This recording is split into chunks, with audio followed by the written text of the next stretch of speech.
ಶವ ಹೊತ್ತಿಟ್ಟ ಜಾಗದಲ್ಲಿ ಇವತ್ತು ಅಸ್ಥಿಪಂಜರದ ಕೆಲ ಭಾಗಗಳು ಲಭ್ಯವಾಗಿದೆ. ಈ ಬೆನ್ನಲ್ಲೇ ಬಿರುಸಿನ ಮಳೆಯ ಮಧ್ಯೆಯೂ ಕೂಡ ಶವದ ಉತ್ಖನನ ಮುಂದುವರೆದಿದೆ. ನೇತ್ರಾವತಿ ತಟದ ಪಾಯಿಂಟ್ 6ರಲ್ಲಿ ಕಾರ್ಯಾಚರಣೆಯನ್ನು ಅಂತ್ಯಗೊಳಿಸಲಾಗಿದ್ದು 7ನೇ ಪಾಯಿಂಟ್ನಲ್ಲಿ ಅಸ್ಥಿಪಂಜರಕ್ಕಾಗಿ ಶೋಧವನ್ನ ನಡೆಸಲಿದೆ ಎಸ್ಐಟಿ. ದೂರದಾರ ಗುರುತಿಸಿದ 7ನೇ ಪಾಯಿಂಟ್ನಲ್ಲೂ ಕೂಡ ಹಾಗಾದ್ರೆ ಕಳೆಬರ ಸಿಗುತ್ತಾ ಅನ್ನುವಂತಹ ಪ್ರಶ್ನೆ ಮನೆ ಮಾಡ್ತಾ ಇದೆ. 5 ಪಾಯಿಂಟ್ಗಳಲ್ಲಿ ಇರಲಿಲ್ಲ. 6ನೇ ಪಾಯಿಂಟ್ನಲ್ಲಿ ಇವತ್ತು ಆರಂಭ ಮಾಡಿದಾಗ ಒಂದು ತಲೆಬುರುಡೆ 12 ಮೂಳೆಗಳು ಲಭ್ಯವಾಯಿತು. ಇದರ ಬೆನ್ನಲ್ಲೇ ಈಗ 7ನೇ ಪಾಯಿಂಟ್ ಕಡೆಗೆ ಎಲ್ಲರ ಚಿತ್ತ ನೆಟ್ಟಿದೆ. ಏನಾಗಬಹುದು ಅನ್ನುವಂತಹ ಸಹಜ ಕುತೂಹಲ ಅಲ್ಲಿಯೂ ಕೂಡ ಇಡೀ ಅಸ್ಥಿಪಂಜರ ಸಿಗುತ್ತಾ ಇಲ್ವಾ ಕಾದು ನೋಡಬೇಕು. ಓಕೆ, ನಮ್ಮ ಜೊತೆಗೆ ನಿವೃತ್ತ ಪೊಲೀಸ್ ಅಧಿಕಾರಿ ಎಸ್ ಕೆ ಉಮೇಶ್ ಸರ್ ಇದ್ರು. ಅವ್ರನ್ನ ಮಾತನಾಡಿಸೋಣ. ಸರ್, ಈಗ ತಲೆಬುರುಡೆ ನೋಡಿದ ಕೂಡಲೇ ಅದು ಯಾವ ಜೆಂಡರ್ ಅನ್ನೋದನ್ನ ನುರಿತ ವೈದ್ಯರ ಟೀಮ್ ಹೇಳ್ಬಿಡಬಹುದಾ, ಅಥವಾ ಅಲ್ಲಿಯೂ ಕೂಡ ಏನಾದರೂ ಒಂದಷ್ಟು ಪರೀಕ್ಷೆಗಳನ್ನ ನಡೆಸಿರ್ತಾರಾ, ಅದರ ಆಧಾರದ ಮೇಲೆ ಇದು ಪುರುಷರದ್ದು ಅಂತ ಹೇಳ್ತಾ ಇದ್ದಾರಾ, ಹೇಗೆ ಸರ್? ಇದು ನೋಡಿ, ಎಕ್ಸ್ಪೀರಿಯನ್ಸ್ ಮೇಲೆ, ಅನುಭವದ ಮೇಲೆ ಅದು ಹೇಳ್ಬೋದು. ಮತ್ತು ಆ ಸ್ಟ್ರಕ್ಚರ್ ಏನಿದೆಯೋ ಮತ್ತು ಸ್ವೀಚರ್ಸ್ ಮೇಲೆ, ಮತ್ತು ಆ ಸ್ಕಲ್ ಇದೆಯಲ್ಲ, ಆ ಸ್ಕಲ್ನ ರೂಪ ಹೇಗಿದೆ ಅನ್ನುವಂಥದ್ರಲ್ಲಿ ಗಂಡು ಹೆಣ್ಣು ಅಂಥೇಳಿ ಹೇಳುವಂಥ ಅನುಭವಿ ಡಾಕ್ಟ್ರುಗಳಿದ್ದಾರೆ, ಹೇಳ್ಬೋದು. ನಾವುಗಳು ಸಹ ಹಲವಾರು ಸ್ಕಲ್ಗಳನ್ನ ನೋಡುವಂಥ ಸಮಯದಲ್ಲಿ ಹೇಳ್ತಿದ್ವಿ. ಆದರೆ ಒಪಿನಿಯನ್ಗಳು ಅದು ಸೈಂಟಿಫಿಕ್ಕಾಗಿ ಬರಬೇಕು. ಅವರಲ್ಲಿ ಇಲ್ಲಿಂದ ಕಳಿಸ್ಕೊಟ್ಟು ಆದಮೇಲೆ ಆ ತಲೆ ನೋಡಿ ಇದು ಹೆಣ್ಣದ ಗಣದ ಅಂತ ಅಂತೇಳಿ ಹೇಳ್ತಕ್ಕಂಥದ್ದು ಇರ್ತದೆ. ಮತ್ತು ಮೂಳೆಗಳಲ್ಲಿ ಪೆಲ್ವಿಸ್ ಮತ್ತು ಬೇರೆ ಬೇರೆ ಮೂಳೆಗಳಿರ್ತಾವೆ ನೋಡಿ, ಆ ಜಾಯಿಂಟ್ಗಳು ಗಂಡಸರಿಗೂ ಮತ್ತು ಹೆಂಗಸಿಗೂ ಭಾಳ ವ್ಯತ್ಯಾಸ ಇರುತ್ತೆ. ಮೂಳೆಗಳ ಜಾಯಿಂಟು ಪೆಲ್ವಿಸ್ ಏನಿರ್ತದಲ್ಲ ಅದ್ರ ಮೇಲೂ ಸಹ ಭಾಳ ಸುಲಭವಾಗಿ ಐಡೆಂಟಿಫೈ ಮಾಡ್ತಕ್ಕಂಥದ್ದು. ಮತ್ತು ಅಲ್ಲಿ ಮೂಳೆಯ ಆಕಾರಗಳೇ ಸ್ವಲ್ಪ ವೈಡಾಗೆ ಇರುತ್ತೆ. ಫೀಮೇಲು ಅದು ಒಂದು ಸ್ವಲ್ಪ ಕ್ರಂಚಾಗಿ ಇರುತ್ತೆ. ಅದನ್ನು ನೋಡಿದಾಗಲೇ ಹೇಳ್ಬೋದು ಇದು ಜೆಂಟ್ಸು ಮತ್ತು ಲೇಡೀಸ್ ಅಂತ ಅಂದ್ಬಿಟ್ಟು.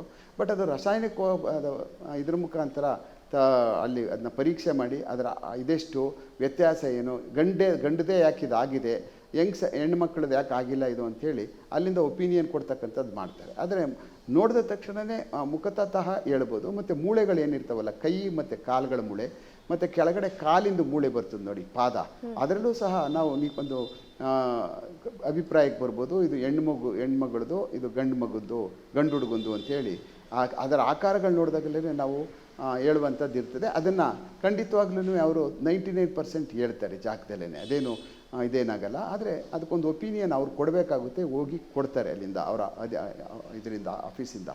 ಅದನ್ನು ತೊಗೊಳ್ತೀವಿ ನಾವು, ಇದು ಗಂಡು ಅಥವಾ ಹೆಣ್ಣು ಅಂತ. ಅವ್ರು ಕೊಟ್ಟ ಒಂದು ಏನು ಮಾಹಿತಿ ಇರ್ತದೋ ಅದ್ರ ಮೇಲೇ ನಾವು ಈ ಥರ ಗಂಡಿನ ಶವ ಮೂಳೆಗಳು ಸಿಕ್ಕದೋ ಅದನ್ನು ಗಂಡಿನ ಶವವಾಗಿರುತ್ತೆ ಇದು ಆ ಕಾರಣಕ್ಕೆ ಅಂತ ಕೇಳ್ತೀವಿ.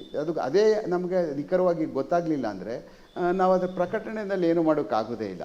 ಆಮೇಲೆ ಗಂಡಿನ ಶವದ ಮೂಳೆಗಳು ಸಿಕ್ಕಿದ್ದಾವೆ, ಅಷ್ಟಲ್ಲದೆ ಬೇರೆ ಏನೂ ಸಿಕ್ಕಿಲ್ಲ, ಬನ್ನಿ ಐಡೆಂಟಿಫೈ ಮಾಡಿ ಅಂದರೆ ಯಾರೂ ಬರಲ್ಲ, ಅದ್ರ ಬಗ್ಗೆ ಯಾರೂ ಗಮನನೂ ಕೊಡೋದಿಲ್ಲ. ಅದ್ರ ಮುಂದುವರೆದ ಭಾಗವಾಗಿ ಅದೇನಾದರೂ ಬೇರೆ ಪಾರ್ಟ್ಗಳು ತಲೆ ಸಿಕ್ಕಿದಾಗ ಒಂದು ಸೂಪರ್ ಇಂಪೋಸಿಷನ್ ಬಿಟ್ಟು ಉಳಿದಿದ್ದೇನು ಕರೆಸಿ ಅವ್ರನ್ನ ಐಡೆಂಟಿಫೈ ಮಾಡುವಂಥ ಪ್ರಶ್ನೆಯೂ ಬರೋಲ್ಲ. ಮೂಳೆಗಳು ಸಿಕ್ಕಿದರೆ ಎಲ್ಲಿ ಮೂಳೆಗಳು ಸಿಕ್ತೋ ಎಷ್ಟು ಸಿಕ್ತೋ ಅಂತ ಹೇಳ್ಬೋದು ಅಂತೇಳಿ ಅವ್ರ ಟ್ರಂಕಲ್ಲಿ ಬಿಗಿಯಾಗಿರುತ್ತೆ. ಪೊಲೀಸರುಗಳು ಇದರಲ್ಲಿ ವಿಶೇಷ ತಂಡ ಇರೋದ್ರಿಂದ ಬೇರೆ ಪೊಲೀಸ್ ಠಾಣೆಗಳಲ್ಲಿ ನಾರ್ಮಲ್ ಪೊಲೀಸ್ ಸ್ಟೇಷನ್ ಏನು ಮಿಸ್ಸಿಂಗ್ ಕೇಸಲ್ಲಿ ಆಗ್ತಾವೋ ಅದು ಆ ಥರ ಇಲ್ಲಾಗಲ್ಲ. ಯಾಕೆಂದರೆ ಇಲ್ಲಿ ಭಾಳ ಒತ್ತು ಕೊಟ್ಟು ಈ ಕೇಸನ್ನ ಕೊಲೆ ಕೇಸು ಪ್ರಕರಣ ಅನ್ನೋ ಥರದಲ್ಲಿ ಎಲ್ಲ ಟೀಮ್ ಪೊಲೀಸ್ ಅಧಿಕಾರಿಗಳು ಭಾಳ ಅತ್ಯಂತ ಎಚ್ಚರಿಕೆಯಿಂದ ಎಲ್ಲ ವಿಧಿವಿಧಾನಗಳನ್ನ ಪಾಲಿಸಿ ಎಲ್ಲ ಹಿರಿಯ ಅಧಿಕಾರಿಗಳ ಒಪಿನಿಯನ್ಗಳ ಮೇಲೆ ಮತ್ತು ಹಲವಾರು ಸಾರಿ ಏನು ಮಾಡ್ಬೋದು, ಇದನ್ನು ಏನು ಮಾಡಬಾರ್ದು ಅನ್ನುವಂಥ ಚರ್ಚೆಗಳನ್ನ ಮಾಡಿ ಅವರು ಕಾಲಕ್ಕೆ ನಿರ್ದೇಶನಗಳನ್ನ ಕೊಡೋದರಿಂದ ನನ್ನ ಲೆಕ್ಕದಲ್ಲಿ ಇದರಲ್ಲಿ ಒಂಚೂರು ಕಿಂಚಿತ್ತೂ ಸಹ ದೋಷ ಆಗಲ್ಲ. ಅದು ಸರಿಯಾದಂಥ ರೀತಿಯಲ್ಲಿ ತನಿಖೆಗೆ ಪೂರಕವಾಗಿ ನಡೆಯುತ್ತೆ.